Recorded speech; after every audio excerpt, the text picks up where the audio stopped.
What we see now is a totally different river. It's quite shallow here, wide.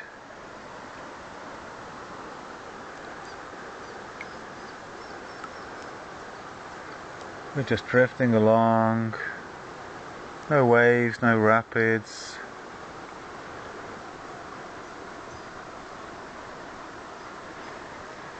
Beautiful views.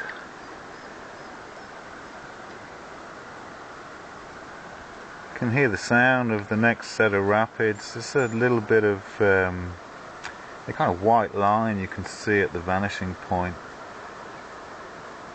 The smooth bit of the river ends and the next rapids begin.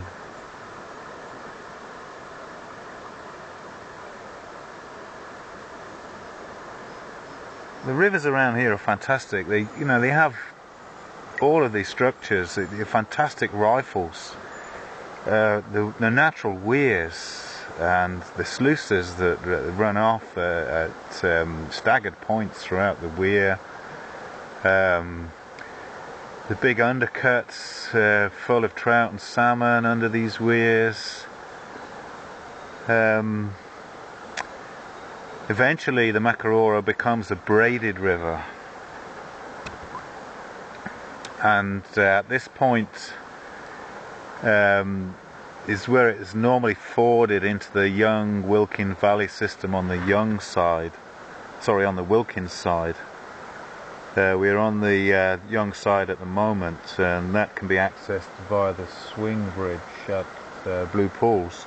Anyway,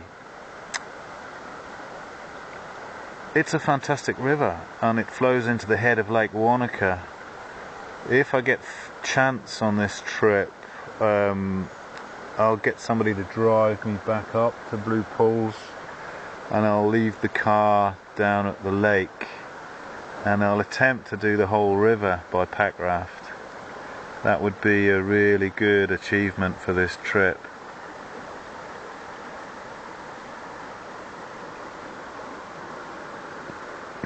Anyway, these rapids coming up are only really rapids by name.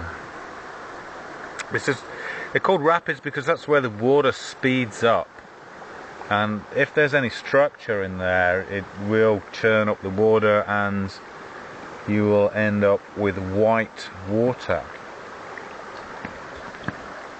This pack raft is designed to be able to take up to grade 3 white water, whatever that is, I don't know.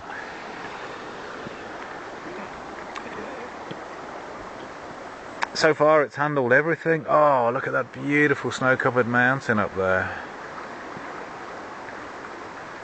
Normally at this time of year that mountain wouldn't have snow on, but it's been a pretty rough summer so far in Aotearoa on both islands.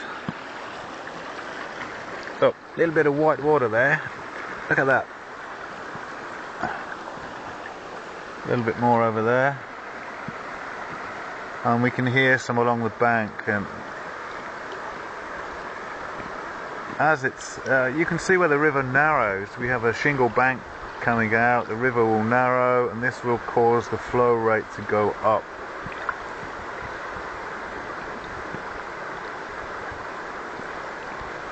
So nice to have all this river knowledge from years of trekking in New Zealand that now I can apply it to being on the water itself.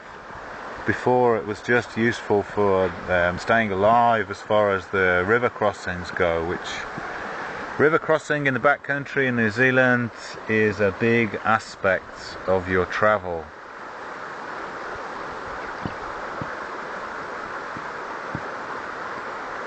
To not give respect to the rapidly rising and falling rivers in the New Zealand forests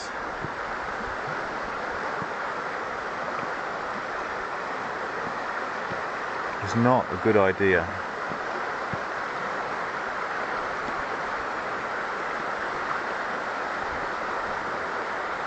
Well, I can just go on drifting forever. I'd probably drift happily down to the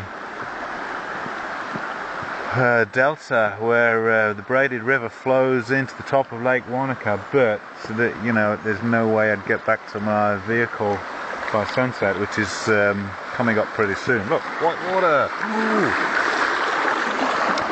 Okay, gonna end the video again and do a little bit more paddling. Ciao.